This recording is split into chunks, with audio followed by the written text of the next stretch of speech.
Call to order the regular meeting of the Dickinson City Commission for Tuesday, August 5th, 2025. Let the record show that all commissioners are present. First item this evening is the Pledge of Allegiance.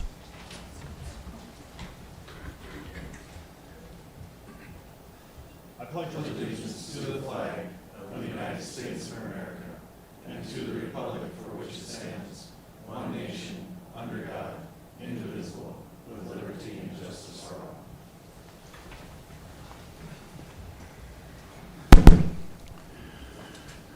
Thank you all for coming this evening. Move right into the agenda. First item is the order of business. Mr. Dossinger, are there any changes to the order of business? Good evening, Mr. President, members of the Commission. There is no change to the order of business this evening. Thank you, Mr. Dossinger. Any questions on the order of business? Hearing none, I'd ask for a motion of the order of business. Move to approve. We have a motion to approve. Second. Second. Any further discussion on the order of business? All in favor of the order of business as presented, state aye. Aye. Opposed, same sign. Motion carries. Next item up is the consent agenda. Are there any items on the consent agenda that the commissioners wish to discuss? If there's no discussion on consent agenda, I'd look for a motion. Mr. President, I'd move to approve. We have a motion to approve by Commissioner Bear, Second. second by Commissioner Riddle. Any further discussion? Hearing none, we'll vote. Dr. Bear? Aye. Mr. Riddle? Aye. Mr. Frederick? Aye. Chair votes aye. Motion carries. Move into administration and finance. Our first item this evening is the national opioid settlement. This will be presented by City Attorney Wenko. Thank you, Mr. President. Included in your packet is a resolution for the Commission's approval. The City of Dickinson, as well as other municipalities and county agencies and entities across the state, have been offered the opportunity to participate in this national opioid settlement. In order to participate, the city does have to give a affirmative desire to participate. So if the Commission is inclined to do so, I would just ask that we have a motion to approve the resolution. Thank you, Mrs. Wenko. Any questions on the national opioid settlement? This would be Resolution 32-2025. Any questions on this settlement? Hearing none, I look for a motion. Move to approve. Motion to approve by Commissioner Frederick, Second. second by Commissioner Bear. Any further discussion? Any questions? Hearing none, we'll go ahead and vote. Mr. Frederick? Aye. Dr. Bear? Aye. Mr. Riddle? Aye. Chair votes aye. Motion carries. Our next item is our Finance Committee appointment. This will be handled by Deputy City Administrator Carlson. Thank you, President Decker and Commissioners. Before you, we had the city received 2 citizen interest forms for the 2 open positions on the Finance Committee. The first term is for a 1-year term running from July 1, 2025 through June 30th of 2026. And then the second term is 2-year term running from July 1 of 25 through June 30th of 27. The Finance Committee meets on a quarterly basis, and at the July 16th meeting, the Finance Committee Board duly passed to recommend the following citizens to fill the 2 open terms. Candidate Kyle Smith was selected by the Finance Committee Board for the 2-year term. Kyle served on the Finance Committee Board from July 23 to July 24. Kyle is currently employed with the DSU Heritage Foundation as a development officer. He oversees athletic and rodeo by maintaining donor relationships and recruiting dollars to support athletic scholarship needs. Then candidate Stephanie Rieger was selected by the Finance Committee Board for the 1-year term. Stephanie is currently employed with Gate City Bank as a retail market manager, assistant vice president. She has experience working with retirement, investments, trust and estate accounts, and banking products. She is currently serving as a chair on West Regional Military Support Committee since 2020. And with that, I ask the commission for approval for the 2 members to be on the board for the Finance Committee. Thank you, Mrs. Carlson. Commissioners, are there any questions on these appointments? If not, I look for a motion. Move to approve. Motion to approve by Commissioner Riddle, Second. second by Commissioner Frederick. Any further discussion?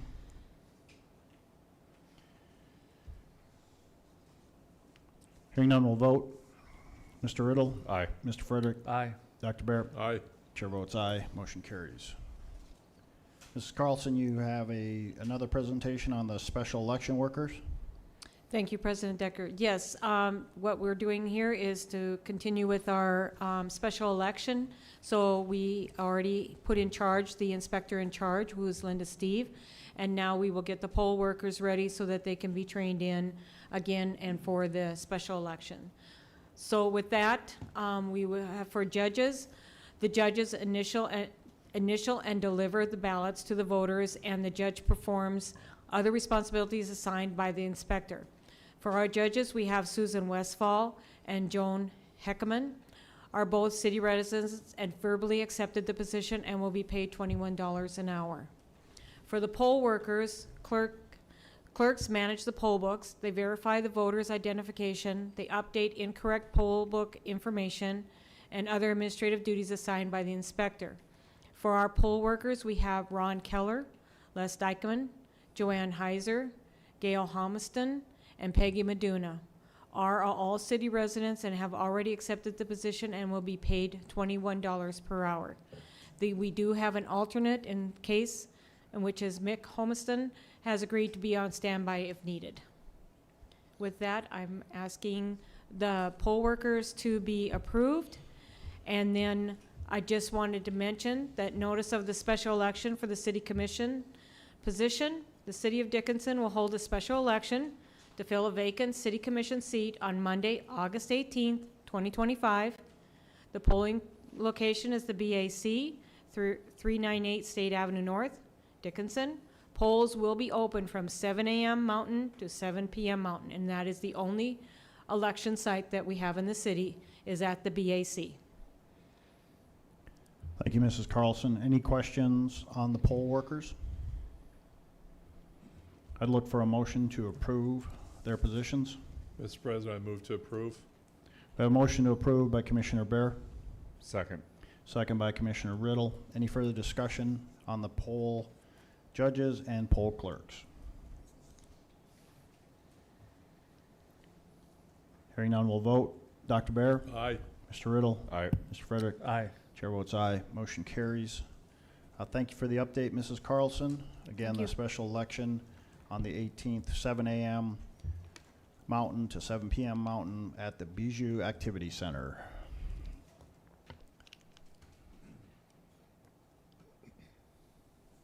We'll move on to our alcohol compliance checks. This will be presented by City Administrator Dossinger. Thank you, Mr. President, members of the commission.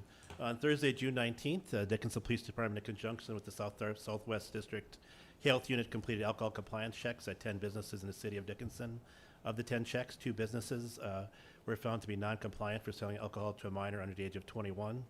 Those 2 businesses was The Spur and Town and Country Liquor. This is for informational purposes only, no action required by the commission. Thank you, Mr. Dossinger. Any questions for Mr. Dossinger on the alcohol compliance checks?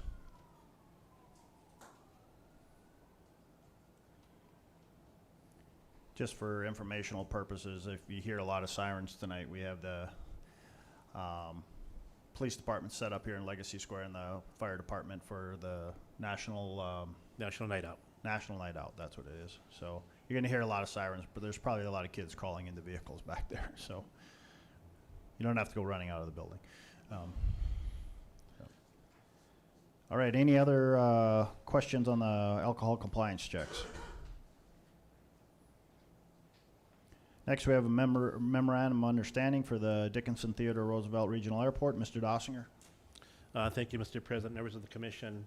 The City of Dickinson and Dickinson Airport Authority have drafted a memorandum of understanding to formalize the use of Hub City debt relief funding as directed by the North Dakota 69th Legislative Assembly through Senate Bill 2006 and Senate Bill 2323. Senate Bill 2006 outlines that it's debt incurred for a project at the Dickinson Airport.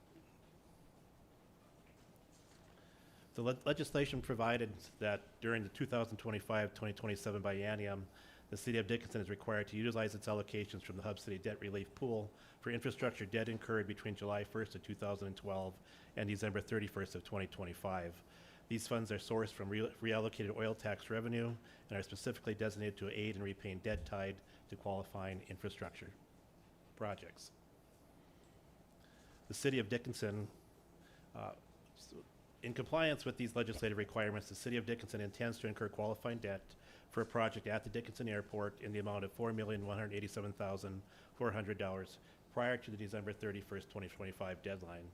This will be formalized by execution of a promissory note and as attached to the MOU in front of you this evening. City staff has reviewed the MOU, have worked with the City Attorney, Ms. Wanko, the Airport Authority, Legislative Council, and the Attorney for the Airport Authority. City staff recommends approval of this MOU. Thank you, Mr. Dossinger. Are there any questions on this MOU?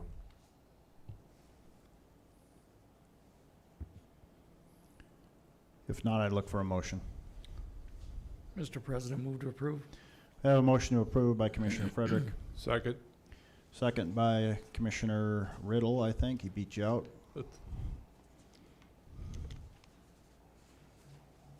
Any further discussion?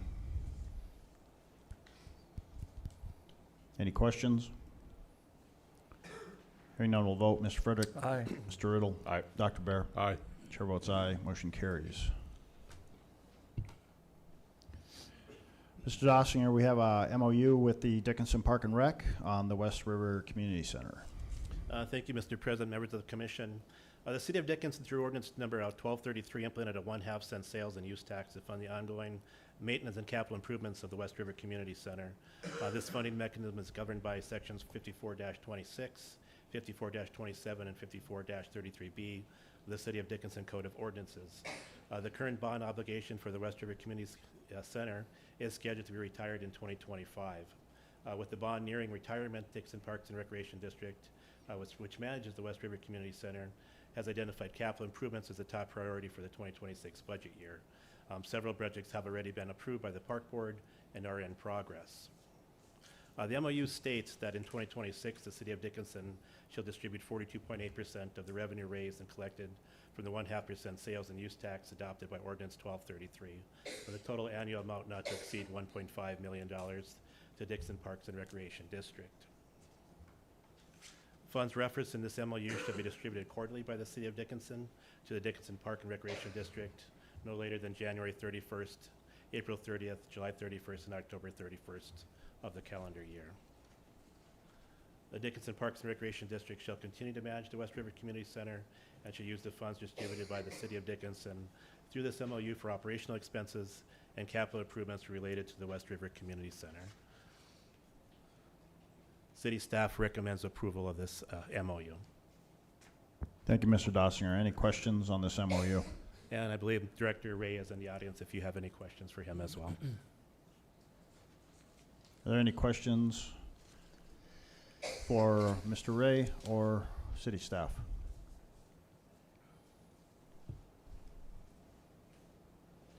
Not, I'd look for a motion. Mr. President, I move to approve. Motion to approve by Commissioner Bear, Second. second by Commissioner Frederick. Any further discussion or questions?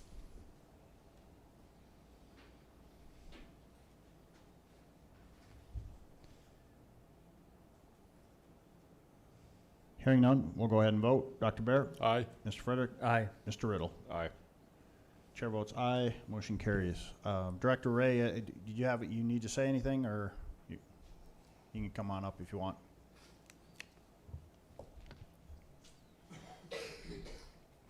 I don't need to say anything, but All I right. will say something since I've got something on my mind. Benjamin Ray, Executive Director, Dickinson Parks and Recreation. Just wanted to say that we really appreciate the relationship that we've had with the City of Dickinson over the years, and for the partnership that's provided these kind of amenities to our community. As I was sitting there thinking about this and all the projects that we're looking forward to completing, such as renovating the locker rooms, lobby, doing some HVAC upgrades, some ADA upgrades that are much needed around our facility. Over the 20 years at the community center, I would estimate that there's been over 6 million individual visits to the center. So that's a lot of wear and tear on our facility, and our goal is to make sure that it stays as a first-class facility for many years to come. And so I appreciate you taking this MOU into consideration for this next year. Thank you. Thank you.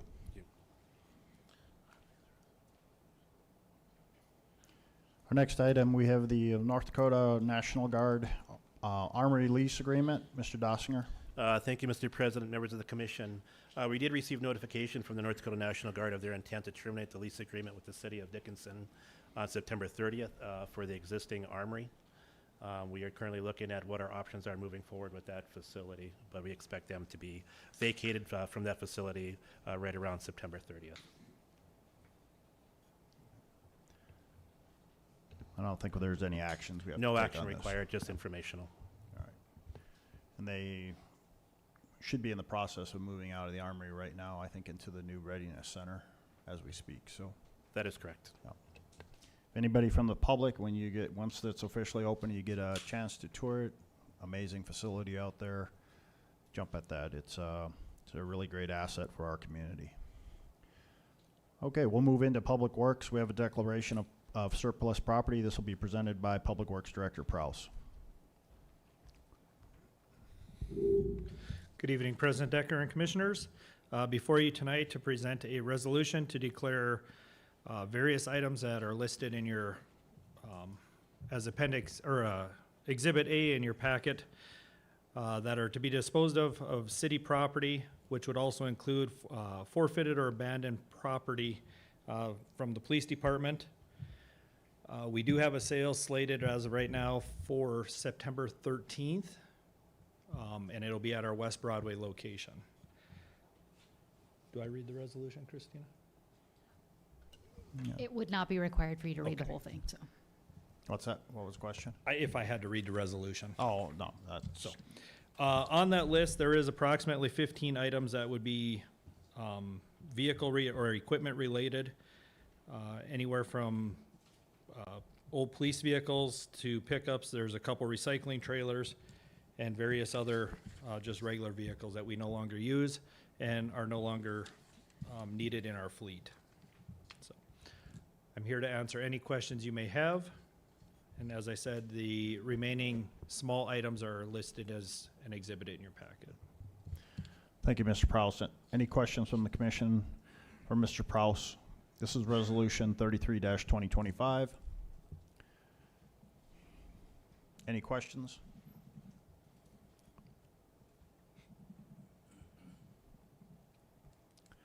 Not, I'd look for a motion.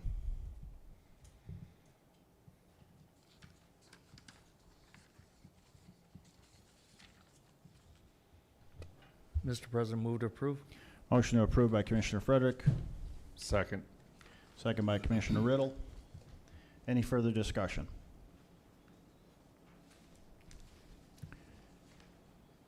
Hearing none, we'll vote. Mr. Frederick, Aye. Mr. Riddle, Aye. Dr. Bear. Aye. Chair votes aye, motion carries. Thank you. Thank you, Mr. Prowse.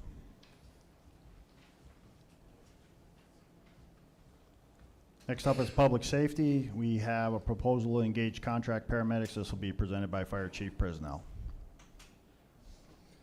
Thank you, President Decker and Commissioners.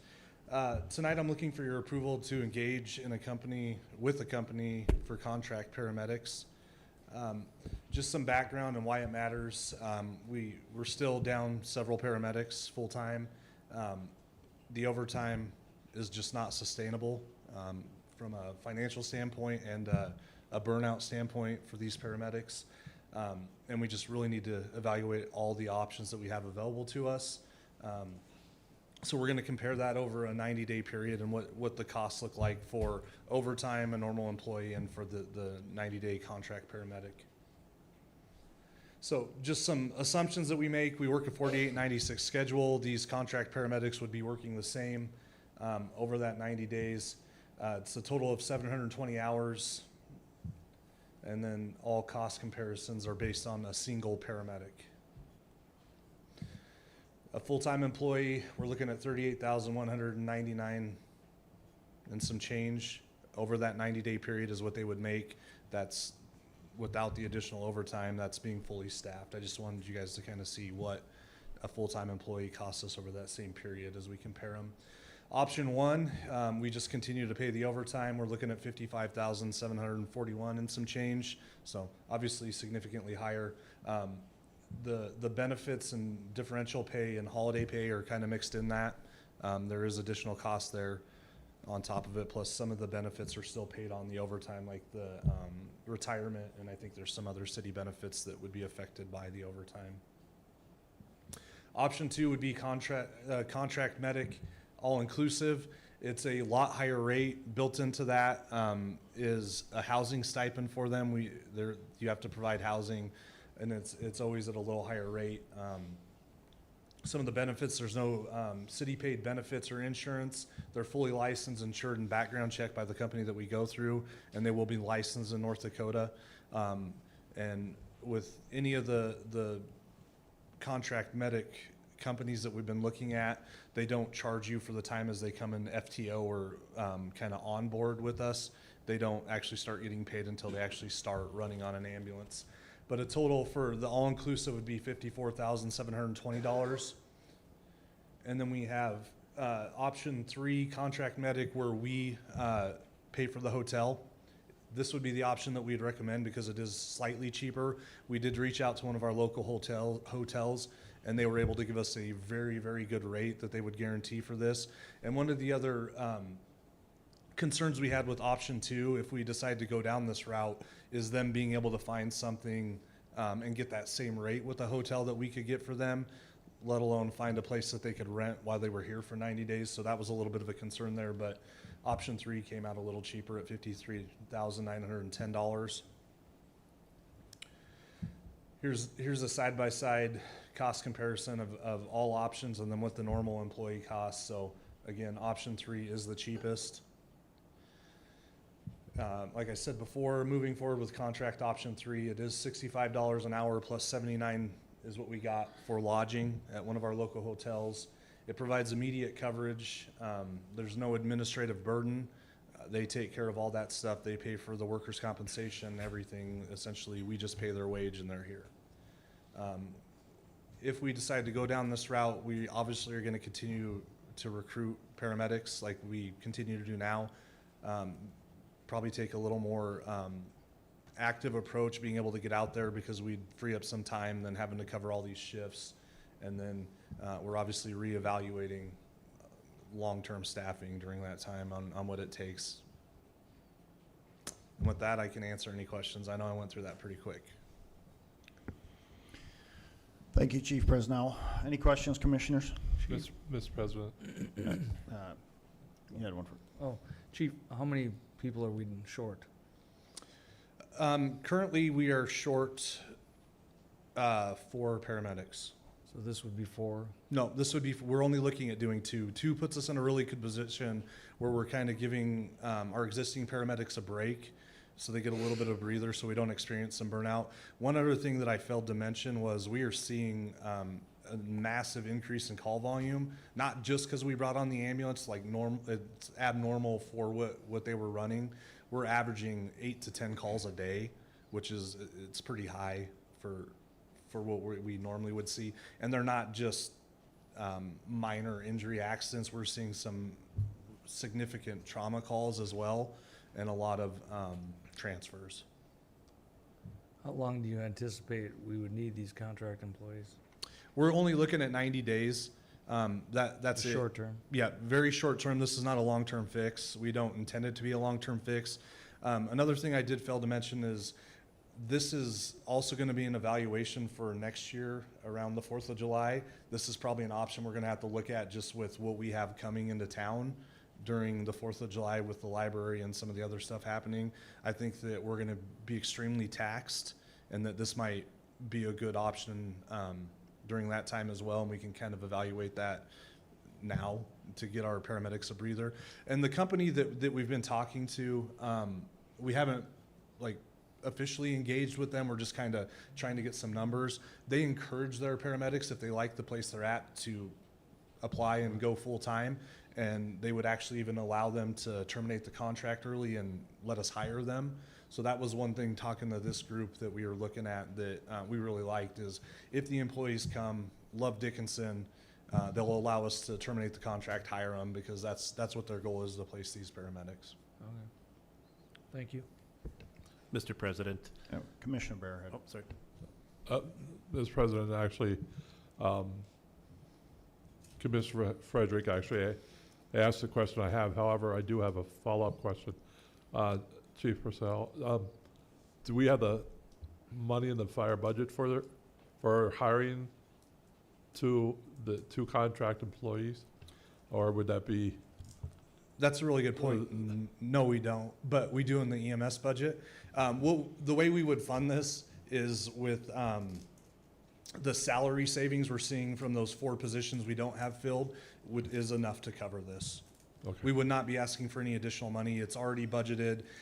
We have 6 months of these positions partially being filled, so there is, I don't want to say there's extra money, but there is salary savings that we would put towards this, although a little higher than what we'd normally pay a normal employee. It's still slightly cheaper than what we're paying right now in overtime.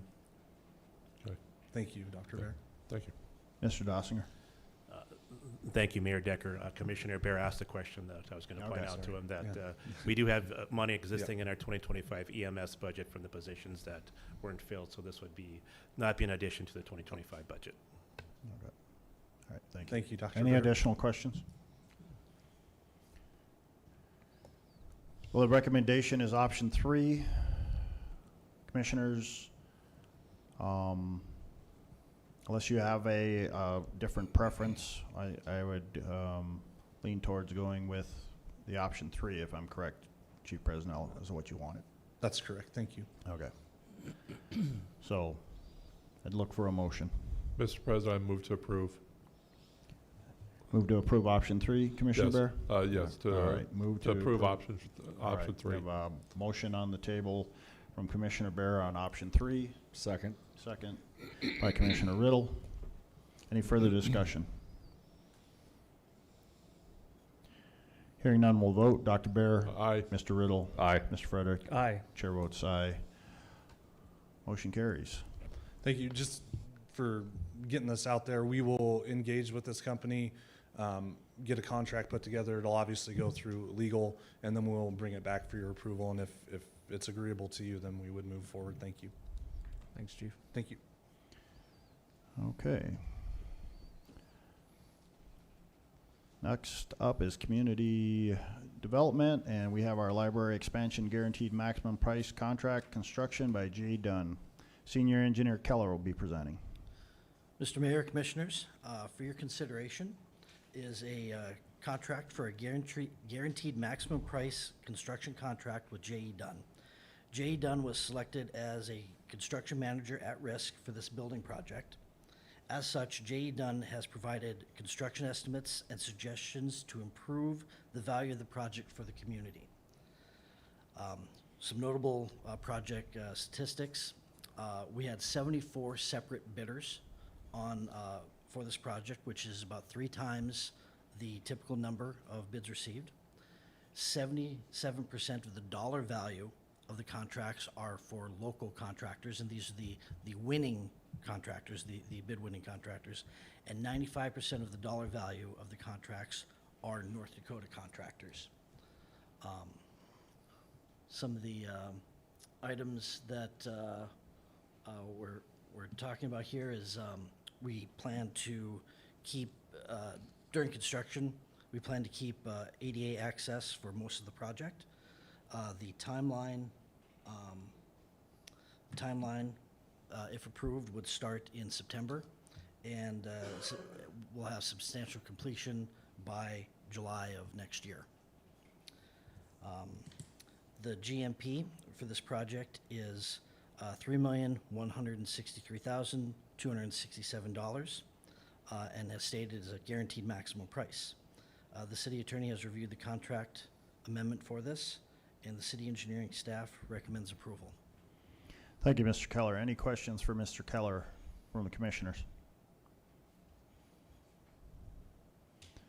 Again, this is the J. Dunn Guaranteed Maximum Price Contract, Library Expansion 202215. Any questions?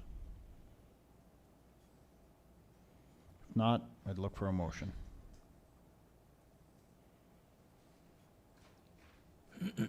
Just one question. Have we figured out all the funding sources for the total cost in our budget? I'm going to defer to our director, Ian, if you want to come up and just mention all the funding. Good evening, Commissioners. So at this time, we are still looking to secure the last bit of funding for this project, but we do have several options that we're exploring right now. Grants from both the federal government, private grants, and a few other options from some of our local sources. So while we don't have that last chunk that we require, we have a high level of confidence we'll be able to secure it by the end of this project. That's what I have for you in regards to funding at this time. All right, thank you. Are there any other questions for city staff? Not, I look for a motion. Mr. President, move to approve. We have a motion to approve by Commissioner Frederick.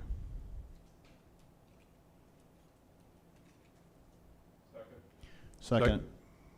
Second by Commissioner Bear. Any further questions or comments?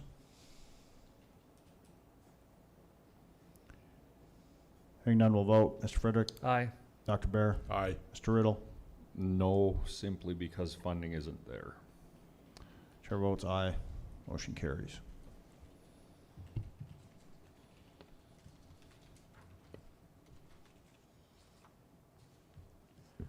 Our next item is we have a WRF Clarifier Improvements, Senior Engineer Keller.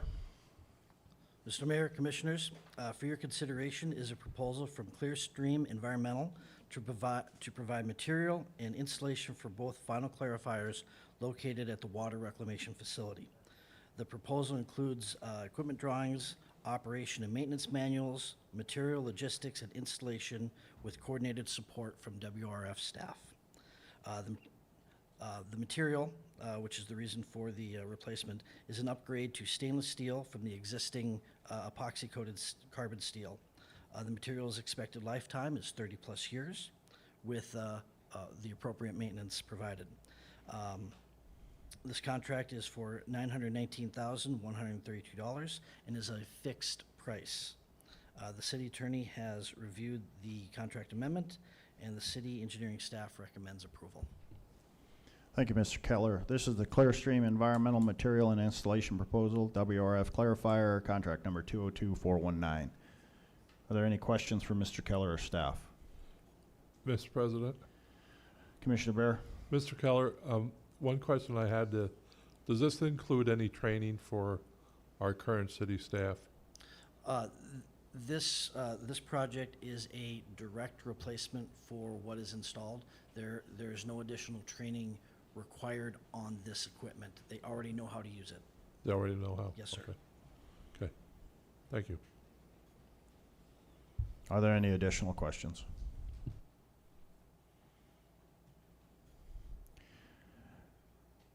I'd look for a motion then on this contract.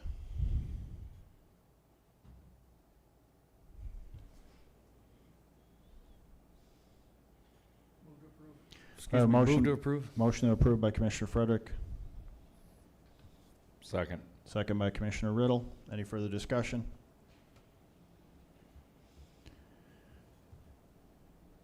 Hearing none, we'll vote. Mr. Frederick? Aye. Mr. Riddle? Aye. Dr. Bear? Aye. Chair votes aye. Motion carries. Thank you. Thank you. We have the 4th Avenue Southeast Development Agreement with John Schneider. This will be presented by Engineer and Community Development Director Skolacek.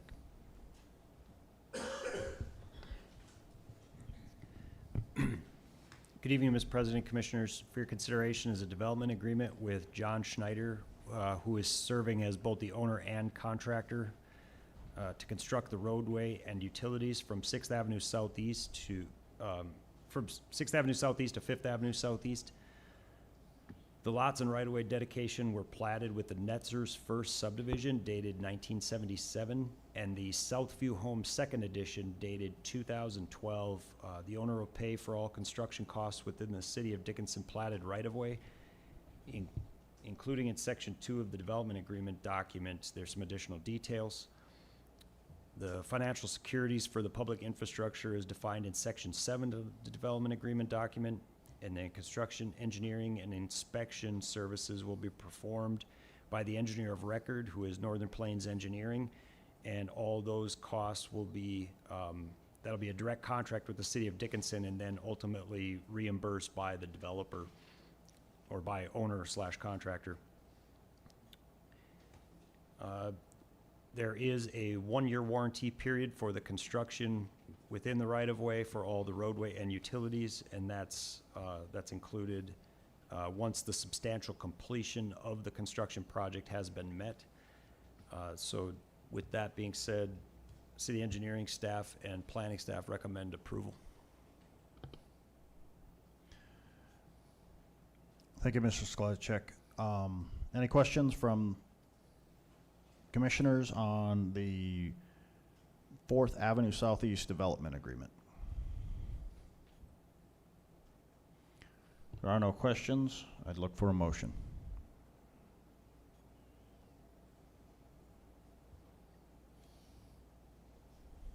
Mr. President, I move to approve. We have a motion to approve by Commissioner Bear, Second. second by Commissioner Riddle. Any further questions for city staff? Hearing none, we'll vote. Dr. Bear? Aye. Mr. Riddle? Aye. Mr. Frederick? Aye. Chair votes aye, motion carries.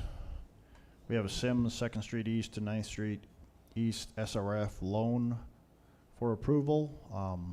Development Director Skladchek. Good evening again, Mr. President, Commissioners. For your consideration is a resolution to authorize Samantha Bazalski as our authorized individual on behalf of the City of Dickinson to execute the Drinking Water State Revolving Fund, or DWSRF, and Clean Water State Revolving Fund, CWSRF, loan through the North Dakota Department of Environmental Quality. Loan details are listed in your memo below. Total DWR loan amount request is for $1 million for the Clean Water SRF loan. And then the Drinking Water SRF loan is the same $1 million request. Approximately 2,150 lineal feet of cast iron water main and service lines will be replaced within the project, and that'll be covered under the drinking water loan. And then for the clean water loan, it's intended to be used for the storm sewer upsizing and extension from 2nd Street to 5th Street. And then there were multiple spots where the sanitary sewer had been repaired, the main, and then we're relining the existing clay tile line. Approximately 2,535 feet of that sanitary sewer main will be relined with a plastic liner inside of it. So those are the details for what is being covered under the cost for those loans. All remaining loan balances will carry at an interest rate of 2.0%. City engineering and public works staff recommend approval. Thank you, Mr. Skladchek. Any questions on this SRF loan for this Sims 2nd Street East to 9th Street East project? It should be a resolution 34-2025. Any questions? Not. Look for a motion. Mr. President, move to approve. Motion to approve by Commissioner Riddle, Second. second by Commissioner Frederick. Any further discussion? Any questions? Hearing none, we'll vote. Mr. Riddle, Aye. Mr. Frederick, Aye. Dr. Bear. Aye. Chair votes aye, motion carries. Mr. Skladchek, you have the Northwest Regional Pond Task Order with Apex Engineering. Good evening again, Mr. President, Commissioners. For your consideration is a task order amendment with Apex Engineering Group Incorporated, teaming with Houston Engineering Incorporated to perform engineering services to deliver a feasibility study for the City of Dickinson project number 2023-09. It's the Northwest Regional Pond. This is for an hourly rate fee as specified in the task order of $382,600. Based on the current project needs, we plan to combine 2 city projects into this Northwest Regional Pond and then a Dickinson Drainage Way. In the future, if there's a need or an intent to separate these projects, we'll take that action at that time. Scope of work included with this task order is project goal identification and stakeholder engagement, initial existing condition modeling, and reconcile our FEMA mapping versus any City of Dickinson models that have been completed. Some topographic survey for modeling definition, and then define the proposed conditions and analysis for storage and conveyance. Some preliminary design for alternative concepts and drawings, and then feasibility report and decision document that will include opinion of probable costs for the individual recommendations based on the concepts defined. And project tasks included in this task order amendment are anticipated to be completed in May of 2026. Project was funded through the North Dakota Department of Water Resources Flood Control Cost Share Grant, which is a 60% funding from the North Dakota DWR and 40% City of Dickinson funding. Funding source for this was approved with the 2025 Capital Improvement Project Plan and will be gross production tax. The DWR grant was approved at the last commission meeting. City engineering staff recommends approval. Thank you, Mr. Sklarczyk. This is task order number 2025-1 for the Dickinson Drainage Project. Any question, commissioners, for city staff? Not. I'd look for a motion. Mr. President, move to approve. I have a motion to approve by Commissioner Riddle, Second. second by Commissioner Bear. Any further discussion? Hearing none, we'll vote. Mr. Riddle, Aye. Dr. Bear, Aye. Mr. Frederick, Aye. chair votes aye, motion carries.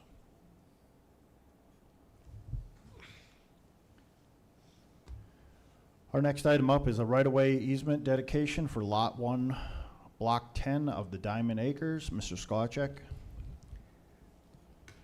Good evening again, Mr. President, Commissioners. For your consideration is a right-of-way easement located within Lot 1, Block 10 of Diamond Acres Subdivision. This right-of-way easement is intended to accommodate the urbanization of the frontage road that is to be constructed with the 2025 road maintenance project. City engineering staff recommends approval. In the image on the screen, you can see it kind of on the far right side of where ultimately that approach will be constructed for that property and where the roadway will go into that property.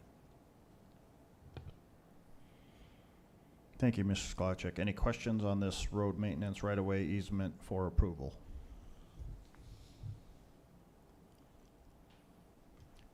Not, I'd look for a motion. Mr. President, move to approve. We have a motion to approve by Commissioner Frederick, Second. second by Commissioner Riddle. Any further discussion? Hearing none, we'll vote. Mr. Frederick, Aye. Mr. Riddle, Aye. Dr. Bear. Aye. Chair votes aye, motion carries. Our next item up, we have a rezoning request from Schmidt Reszone, and this will be presented by City Planner Burchak. Good evening, Commissioners. Natalie Burchak, City Planner. So the applicant is requesting the approval of a zoning map amendment from General Commercial or GC and Agriculture or AG to Rural Residential or R1 for Lot 1 of Block 1 of the Schmidt Minor Subdivision located within the City of Dickinson's extraterritorial zone. The purpose of this rezoning is to allow the applicant to construct a primary residence on this subdivided lot, and the lot is approximately 1.49 acres. A companion minor subdivision plat is also scheduled. It was had a public hearing in front of the Planning and Zoning Commission on July 9th, 2025, and will be heard just after this application for the City Commission meeting. As of now, staff has not received any public comments, and the applicant should be present to answer any questions that you guys might have, and staff would recommend approval of this rezone request, contingent on the approval of FLP-006-2025. Thank you, Ms. Burchak. This should be ordinance 1824, correct? Yep. Any questions on ordinance 1824, rezoning request for the, I guess, is it Schmidt? Schmidt. Subdivision, right? Okay. Any questions? There are no questions. I would, this is the second reading and final passage of 1824. I'd look for a motion. Mr. President, I move to approve. We have a motion to approve by Commissioner Bear, Second. second by Commissioner Riddle. Any further discussion? Hearing none, we'll vote. Dr. Bear, Aye. Mr. Riddle, Aye. Mr. Frederick. Aye. Chair votes aye, motion carries. Thank you. We have the final plat for the Schmidt minor plat. City Planner Burchak. Thank you, Commissioners. Natalie Burchak, City Planner. So the applicant is requesting approval of the Schmidt Minor Subdivision Plat located within the southeast quarter of Section 33, Township 140 North, Range 95 West, located within the City of Dickinson's extraterritorial zone. According to the applicant, the purpose of the subdivision is to divide a parcel of land out of the existing tract in order to construct a primary residence on the kind of center lot. The property is roughly 7.83 acres in total. And then the companion zoning map amendment was also scheduled for City Commission today. It was just heard as the previous ordinance. As of now, staff has not received any public comments regarding this application.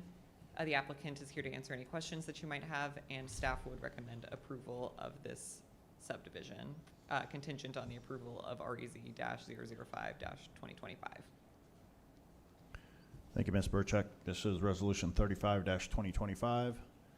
Are there any questions on the Schmidt minor subdivision? FLP-006-2025. Any questions? Not, I look for a motion.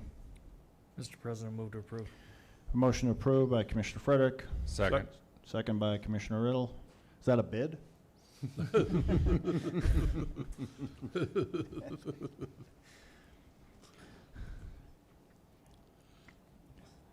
Okay, we'll go ahead and vote. Mr. Frederick, Aye. Mr. Riddle, Aye. Dr. Bear. Aye. Chair votes aye, motion carries. And we have a zoning text amendment for Chapter 62, Agricultural Development Minimum. City Planner Burchak. Thank you, Commissioners. Natalie Burchak, City Planner. So the Community Development staff is requesting approval of a zoning text amendment to Section 62-162 Development Regulations as found in Table 62-162-3A, Summary of Site Development Regulations in Chapter 62 Zoning of the Dickinson Municipal Code. So the purpose of this amendment is to increase the minimum lot area for the agricultural or AG zoning district from 5 acres to 10 acres. This proposed amendment aligns with Dickinson's zoning regulations, or aligns Dickinson's zoning regulations with many of the adopted land development regulations within communities in North Dakota.